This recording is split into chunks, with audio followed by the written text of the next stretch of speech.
Hello students and welcome back to our YouTube channel. आज की class में हम एक नया टॉपिक स्टार्ट करेंगे। The name of the topic is contract costing. Video start करने से पहले मैं बता दूं कि हम लोग हर एक सब्जेक्ट का कंप्लीट सिलेबस हमारे यूट्यूब चैनल में अपलोड कर रहे हैं। तो तुम कोई भी सब्जेक्ट का वीडियो देखना चाहते हो बीकॉम से रिलेटेड, तो हमारे चैनल के प्लेलिस्ट ऑप्शन में जाकर हर एक वीडियो हर एक सब्जेक्ट का देख सकते हो। हर एक सब्जेक्ट का सेपरेट प्लेलिस्ट बना दिया गया है और ऑलमोस्ट हर एक सब्जेक्ट्स के वीडियोस भी अपलोड हो गए हैं उसमें। बाकी आज हम लोग कॉस्ट अकाउंटिंग कवर कर रहे हैं। कॉस्ट अकाउंटिंग के अंदर हमारा प्रीवियस यूनिट जो है वो कवर हो गया था। आज हम लोग नया एक यूनिट स्टार्ट कर रहे हैं and the name of the unit is contract costing. Contract costing क्या होता है और एक दो वर्ड्स हम लोग आज देखेंगे कॉन्ट्रैक्ट कॉस्टिंग से रिलेटेड। आगे आने वाले वीडियोस में फिर हम लोग कॉन्ट्रैक्ट कॉस्टिंग का न्यूमेरिकल क्वेश्चंस देखेंगे। आज के क्लास में हम लोग कॉन्ट्रैक्ट कॉस्टिंग क्या होता है और कुछ टर्म्स होते हैं कॉन्ट्रैक्ट कॉस्टिंग के अंदर, वो टर्म्स का हम लोग मीनिंग आज सीखेंगे। ठीक है, चलो तो स्टार्ट करते हैं इसी के साथ। The topic is contract costing. आखिर कॉन्ट्रैक्ट कॉस्टिंग होता क्या है, कॉन्ट्रैक्ट क्या होता है। आज जैसे कोई भी रोड बन रहा है, डैम्स बन रहा है, ब्रिजेस बन रहे हैं, बड़ा बड़ा इंफ्रास्ट्रक्चर प्रोजेक्ट्स हो रहा है, तो उसमें हम लोग क्या करते हैं, कॉन्ट्रैक्ट में काम देते हैं। तो ये जो कॉन्ट्रैक्टर लोग हैं जो काम ले रहे हैं, ठेका में जो काम ले रहे हैं, वो लोग कैसे अपना बुक्स ऑफ अकाउंट्स मेंटेन करेंगे और वो लोग कैसे कैलकुलेट करेंगे प्रॉफिट या फिर लॉसेस। ठीक है, वो हम लोग सीखने वाले हैं। नॉर्मल से थोड़ा अलग है ये। क्यों अलग है? क्योंकि नॉर्मल बिजनेस में ईयर के एंड में पता चल जाता है कितना प्रॉफिट या लॉस हुआ साल भर में। लेकिन कॉन्ट्रैक्ट में क्या होता है, एक एक कॉन्ट्रैक्ट बहुत लंबे लंबे समय का हो सकता है। जैसे आज एक ब्रिज बनाने का कॉन्ट्रैक्ट है, 3 साल 4 साल 5 साल का कॉन्ट्रैक्ट हो सकता है। कोई बहुत बड़ा डैम, कोई बहुत बड़ा प्रोजेक्ट है, कोई बहुत बड़ा रोड में का कंस्ट्रक्शन का कॉन्ट्रैक्ट है, तो रोड बनाने में 2-3 साल का समय लग सकता है। तो उसमें एक कॉन्ट्रैक्टर कैसे हर साल अपना प्रॉफिटेबिलिटी कैलकुलेट करेगा, क्योंकि एक्चुअल प्रॉफिट तो उसको कॉन्ट्रैक्ट कंप्लीट होने के बाद पता चलेगा। लेकिन कॉन्ट्रैक्ट कॉस्टिंग में हम सीखेंगे कि वो कैसे हर साल अपना प्रॉफिट एस्टिमेट कर सकता है। क्लियर है? तो कॉन्ट्रैक्ट कॉस्टिंग जनरली यूज होता है जहां पे the duration of the contract is long period, that is more than 1 year. उसमें हम लोग कॉन्ट्रैक्ट कॉस्टिंग को यूज करते हैं।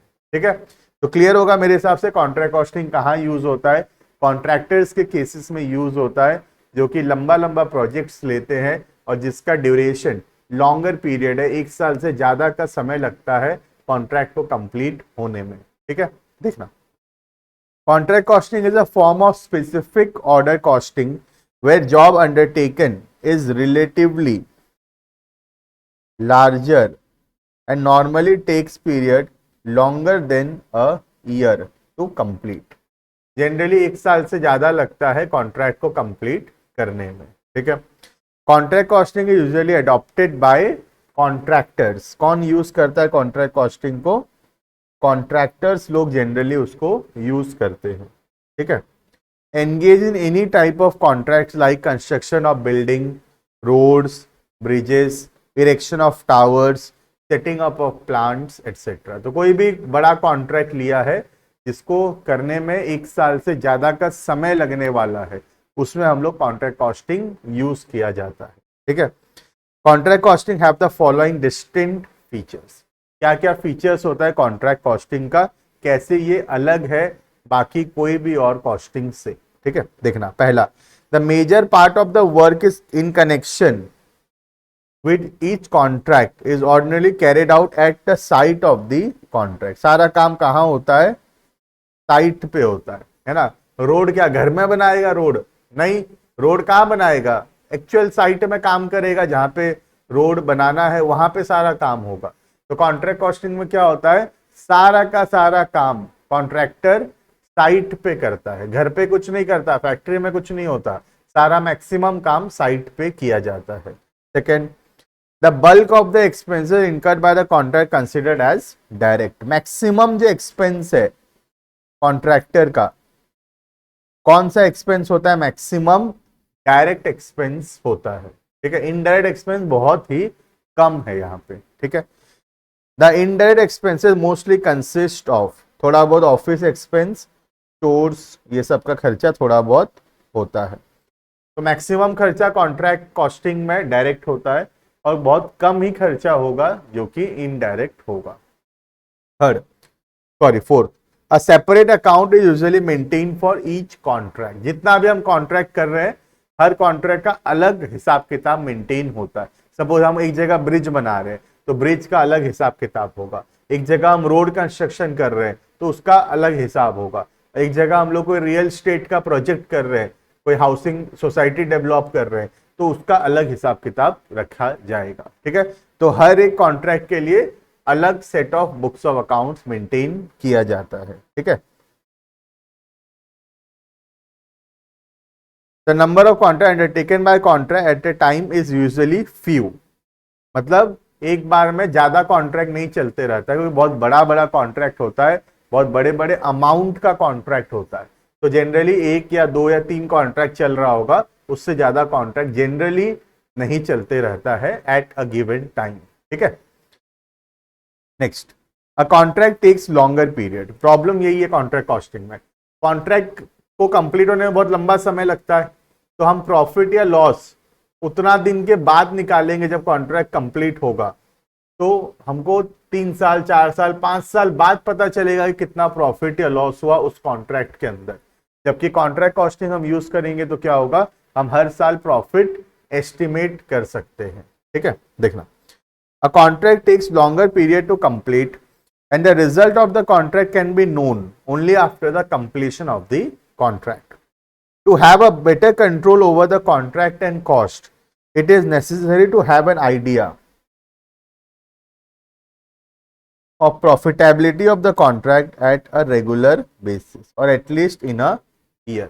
कम से कम हर साल हमको एक प्रॉफिट का अनुमान तो होना ही चाहिए। एक्चुअल प्रॉफिट तो मैं मानता हूं चलो कि 4 साल 5 साल बाद जब कॉन्ट्रैक्ट खत्म होगा तब एक्चुअल प्रॉफिट पता चलेगा, लेकिन हमको कम से कम हर साल एस्टिमेट तो करना चाहिए, अनुमान तो लगाना चाहिए कि प्रॉफिट हो रहा है या फिर लॉस हो रहा है, क्योंकि उसको हम सुधारने का कोशिश कर सकते हैं। अगर 5 साल बाद हम लोग पता लगाएंगे कि कितना प्रॉफिट या लॉस हुआ और लॉस हो भी गया उसमें, तो हम लोग उसमें बहुत ज्यादा कुछ नहीं कर पाएंगे। ठीक है, for this purpose a contract needs to calculate expected profit और notional profit for a contract. इसलिए हर साल हम लोग एक्सपेक्टेड या नोशनल प्रॉफिट निकालना सीखेंगे। ये इसका प्रैक्टिकल एस्पेक्ट है जो कि नेक्स्ट वीडियोस में हम लोग कवर करेंगे, कैसे कैलकुलेट होगा एस्टिमेटेड या फिर नोशनल प्रॉफिट, ये हम लोग आने वाले वीडियोस में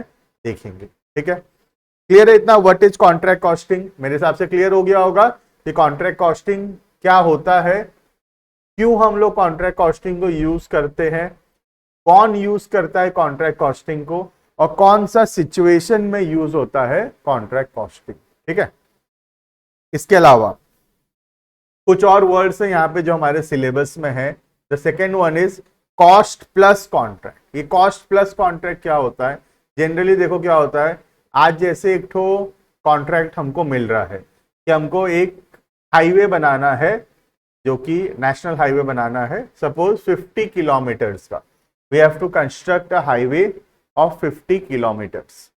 अब प्रॉब्लम क्या होता है कि हो सकता है कि इसका कॉस्ट कैलकुलेट करना बहुत डिफिकल्ट हो कि कितना रुपए लगेगा। तो एज अ कॉन्ट्रैक्टर अगर हम लोग ये बात कैलकुलेट नहीं कर पाएंगे कि कितना रुपए लगेगा 50 किलोमीटर का हाईवे बनाने में, तो हम लोग फिर कॉन्ट्रैक्ट प्राइस डिसाइड नहीं कर पाएंगे कि कितना में उसको हम लोग कॉन्ट्रैक्ट लें बोल के। क्योंकि कॉन्ट्रैक्ट प्राइस कब डिसाइड होगा, कितना में कॉन्ट्रैक्ट लेना है, कब डिसाइड हो पाएगा? जब हम ये अनुमान लगा पाएंगे कि कितना खर्चा इसमें होने वाला है। अगर हम कितना खर्चा होगा वही अनुमान नहीं लगा पा रहे हैं तो फिर बहुत डिफिकल्ट हो जाएगा कितना रुपए में कॉन्ट्रैक्ट लेंगे ये बात डिसाइड करना। तो कॉस्ट प्लस कॉन्ट्रैक्ट क्या बोलता है? कॉस्ट प्लस कॉन्ट्रैक्ट बोलता है कि एक काम करो, जितना तुम्हारा खर्चा होगा उतना तो तुम ले ही लेना, प्लस कुछ एक परसेंट ले लेना प्रॉफिट के नाम का। सपोज खर्चा हुआ तुम्हारा 1 लाख रुपए, सपोज तो कॉस्ट प्लस कॉन्ट्रैक्ट क्या बोलता है, 1,00,000 प्लस सपोज 15%, 15% ले लेना। तो कितना ले लेना कॉन्ट्रैक्ट का, 1,15,000 ले लेना। ऐसे कॉन्ट्रैक्ट को बोलते हैं कॉस्ट प्लस कॉन्ट्रैक्ट, जहां पे पहले से कॉन्ट्रैक्ट प्राइस डिसाइड नहीं हुआ है, पहले से ये डिसाइड नहीं हुआ कि हाईवे का कितना रुपए मिलेगा। क्या डिसाइड हुआ है, जितना खर्चा होगा उतना प्लस 1%, 10%, 15%, 20%, 1% मिलेगा। तो उससे क्या होगा, कॉन्ट्रैक्टर एश्योर हो जाएगा कि इतना प्रॉफिट तो होगा ही होगा, क्योंकि आज हम कॉन्ट्रैक्ट लिए सपोज 1,00,000 रुपए में, खर्चा हो गया 1,00,000 से ज्यादा, तो नुकसान होने का चांसेस है। लेकिन अगर हम कॉन्ट्रैक्ट लेते हैं कॉस्ट प्लस 10%, तो कम से कम हमारे मन में एश्योरेंस रहेगा कि जितना भी खर्चा होगा प्लस 10% एक्स्ट्रा मिलेगा, तो प्रॉफिट होगा ही होगा कॉस्ट प्लस कॉन्ट्रैक्ट्स के अंदर। लेकिन नॉर्मल कॉन्ट्रैक्ट्स के अंदर हो सकता है कि नुकसान भी हो जाए। क्लियर है? तो cost plus contract simply means जितना रुपए खर्चा हुआ प्लस कुछ 1% अपने को एक्स्ट्रा मिलेगा प्रॉफिट के नाम का। ठीक है, देखना, cost plus contract is a contract where the value of contract is determined by adding an agreed percentage of profit to the total. जितना टोटल कॉस्ट होगा उस पर हम एक परसेंटेज ऐड करके पैसा देंगे। खर्चा हुआ अगर 1,00,000, तो हम लोग 1,10,000 रुपया दे देंगे। तो कॉन्ट्रैक्टर को कम से कम एश्योरेंस रहेगा कि 10,000 रुपए का प्रॉफिट होगा ही होगा। ठीक है, this type of contracts are entered into when it is not possible. कब यूज होता है, जब ये पॉसिबल नहीं है to estimate the contract cost. Contract cost निकालना ही पॉसिबल नहीं है, तो जब कॉन्ट्रैक्ट कॉस्ट ही नहीं निकल सकता, तो फिर कॉन्ट्रैक्ट का जो सेलिंग प्राइस है, टोटल कॉन्ट्रैक्ट कितना में देंगे, ये कैलकुलेट करना बहुत ज्यादा डिफिकल्ट है। Clear? With reasonable accuracy due to unstable condition of factors that affect the cost of material, labour, employees. बोल रहा है कि इतना अनस्टेबल है मार्केट कि कॉस्ट पता लगाना बहुत डिफिकल्ट है, और अगर कॉस्ट पता नहीं चलेगा तो कॉन्ट्रैक्ट प्राइस डिसाइड करना बहुत डिफिकल्ट हो जाएगा। ठीक है, क्या फायदा क्या नुकसान है कॉस्ट प्लस कॉन्ट्रैक्ट्स का? फायदा क्या है देखते हैं। सबसे पहला, कॉन्ट्रैक्टर को एश्योरेंस है, एक फिक्स परसेंटेज ऑफ प्रॉफिट मिलेगा ही मिलेगा। उसको हम बोल दिए कॉस्ट प्लस 10%, तो कम से कम उसके मन में एश्योरेंस रहेगा कॉन्ट्रैक्टर के कि जितना खर्चा होगा 10% एक्स्ट्रा हमको मिलेगा प्रॉफिट के नाम का। There is no risk of incurring any losses, नुकसान होने का चांस ही नहीं है। ठीक है, it is second, it is useful specifically when the contract to be done is not definitely fixed at the time of making the estimate। देखिए उस टाइप ऑफ कॉन्ट्रैक्ट के लिए ज्यादा यूजफुल है जहां पे पहले से एस्टिमेट करना बहुत ज्यादा डिफिकल्ट है। हम तो बोल ही रहे स्टार्टिंग से, जहां पे कॉस्ट पता नहीं चलेगा वहां पे कॉस्ट प्लस को यूज करना पड़ेगा हमको, क्योंकि कॉस्ट नहीं पता चलने से कॉन्ट्रैक्ट प्राइस डिसाइड नहीं हो पाएगा। थर्ड वन, कॉन्ट्रैक्टिव मतलब जो कॉन्ट्रैक्ट दे रहा है, और कॉन्ट्रैक्टर मतलब जो कॉन्ट्रैक्ट ले रहा है। ठीक है, contractee can ensure himself about the cost of the contract. हम चेक कर सकते हैं चाहे तो, कॉन्ट्रैक्टी चाहे तो cost of the contract check कर सकता है, एग्जामिन कर सकता है बुक्स ऑफ अकाउंट्स, डॉक्यूमेंट्स, और चेक कर सकता है कि कॉन्ट्रैक्टर जितना रुपया खर्चा हुआ बोल रहा है उतना एक्चुअल में खर्चा हुआ या फिर नहीं। कॉन्ट्रैक्टी चाहे तो चेक कर सकता है। ठीक है, डिसएडवांटेज क्या है, कॉन्ट्रैक्टर ध्यान ही नहीं देगा काम पर। जितना मटेरियल लग रहा है लगे, जितना मटेरियल वेस्ट हो रहा है हो, क्योंकि कॉन्ट्रैक्टर को पता है कि जितना भी खर्चा होगा प्लस 10% तो मिलने ही वाला है अपने को, है ना। तो कॉन्ट्रैक्टर ध्यान नहीं देगा मटेरियल, लेबर का वेस्टेज रोकने में। Disadvantage, the contractor may not have any inducement to avoid wastage and effect economy in production to reduce cost। Contractor कोशिश ही नहीं करेगा खर्चा कम करने का, बल्कि वो कोशिश करेगा खर्चा बढ़ाने का, क्योंकि खर्चा बढ़ेगा तो उसका प्रॉफिट का शेयर भी बढ़ेगा।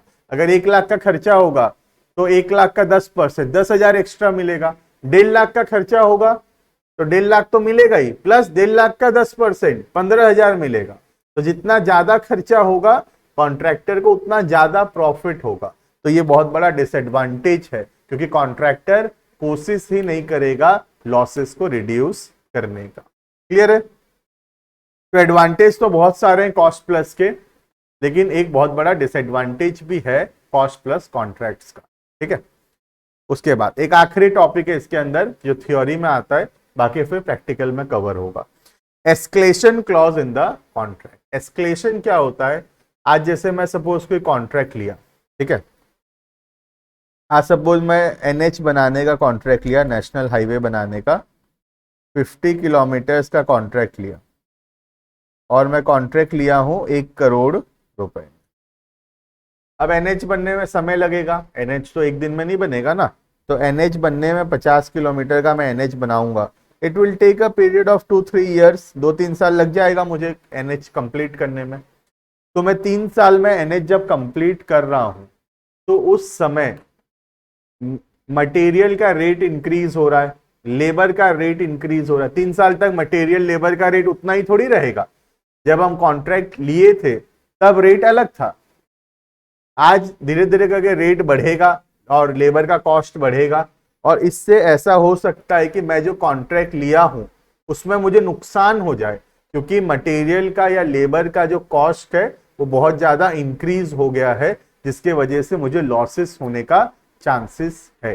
तो उसमें क्या होता है, कॉन्ट्रैक्ट में एक एस्केलेशन क्लॉज डाला जाता है। एस्केलेशन क्लॉज में क्या होता है कि अगर मटेरियल का प्राइस, अगर लेबर का प्राइस एक सर्टेन लिमिट के ऊपर चला जाएगा, एक सर्टेन लिमिट के ऊपर इंक्रीज हो जाएगा, तो तुमको एक्स्ट्रा पैसा मिलेगा कॉन्ट्रैक्ट्स के अंदर, जिससे क्या होगा, कॉन्ट्रैक्टर को नुकसान नहीं होगा। क्योंकि क्या प्रॉब्लम होता है ना, कॉन्ट्रैक्टर को अगर दिखेगा ना नुकसान होने वाला है तो कॉन्ट्रैक्टर काम बंद कर देता है, और जब कॉन्ट्रैक्टर काम बंद कर देगा तो हाईवे ऐसे ही आधा अधूरा पड़ा रहेगा, फिर नया अलॉटमेंट होगा, फिर नया कॉन्ट्रैक्ट होगा, फिर रोड बनेगा, तो बहुत लंबा प्रोसेस हो जाएगा और बहुत ज्यादा डिले हो जाएगा कॉन्ट्रैक्ट कंप्लीट होने में। इसलिए जनरली एस्केलेशन क्लॉज भी डाला जाता है कॉन्ट्रैक्ट्स के अंदर, जहां पे मटेरियल का, लेबर का रेट अगर एक सर्टेन लिमिट के ऊपर इंक्रीज हो जाता है तो कॉन्ट्रैक्टर को एक्स्ट्रा पैसा मिलता है ताकि उसको नुकसान ना हो। वो क्लॉज को बोला जाता है एस्केलेशन क्लॉज। ठीक है, देखना, escalation clause in a contract empowers the contractor to revise the price of the contract in case of increase in the prices of inputs due to some macroeconomic or other agreed reasons। कोई वजह से prices बढ़ेगा तो contractor जो है extra पैसा demand कर सकता है। A contract takes longer period to complete and the factors based on which price negotiation is done at the time of entering into a contract may change till the contract completes। बोल रहा है कि जब contract लिए थे और जब contract complete हो रहा है, सिनेरियो ही चेंज हो गया होगा और प्राइसेस बहुत ज्यादा इंक्रीज भी हो सकता है ना। This protects the contractor from adverse financial, क्या करता है, कॉन्ट्रैक्टर को बचाता है, प्रोटेक्ट करता है adverse financial impacts and empowers the contractor to recover the increased price. As per this clause the contractor increases the contract price if the cost of material and employee and other expenses increase beyond a certain limit। एक limit के अगर ऊपर चला जाएगा खर्चा तो contractor जो है वो पैसा रिकवर करेगा कॉन्ट्रैक्टी से। ठीक है, inclusion of such a clause in the contract deed is called as escalation clause. समझ में आ गया होगा एस्केलेशन क्या होता है, प्राइस अगर इंक्रीज हो रहा है तो कॉन्ट्रैक्टर को ज्यादा पैसा मिलेगा, वो क्लॉज को बोलते हैं एस्केलेशन क्लॉज। क्यों होता है, कॉन्ट्रैक्टर को बचाने के लिए, प्रोटेक्ट करने के लिए फ्रॉम एडवर्स सिचुएशन। ठीक है, चलो, तो कॉन्ट्रैक्ट कॉस्टिंग के अंदर हम लोग बेसिक थ्योरी इसका पढ़ लिए हैं। आने वाली क्लासेस में हम देखेंगे कि कॉन्ट्रैक्ट कॉस्टिंग के अंदर कैसे प्रॉफिट एस्टिमेट किया जाएगा, वो हम लोग आगे आने वाले क्लासेस में देखेंगे। कॉन्ट्रैक्ट अकाउंट बनाना हम लोग सीखेंगे। ठीक है, अभी के लिए इतना। वीडियो पसंद आया तो जरूर से लाइक करना, बहुत मेहनत कर रहे हैं तुम्हारे लिए। वीडियो को शेयर करना, सब्सक्राइब करना चैनल को, और कोई भी सब्जेक्ट तुमको देखना है चैनल के प्लेलिस्ट में जाके हर एक सब्जेक्ट का वीडियो तुम देख सकते हो। वीडियो के डिस्क्रिप्शन में हमारा सारा डिटेल्स दिया हुआ है, तुम व्हाट्सएप ग्रुप, टेलीग्राम आईडीज को ज्वाइन करो, फॉलो करो, तुमको वहां पे टाइमली अपडेट्स मिलता रहेगा। Thank you and bye bye.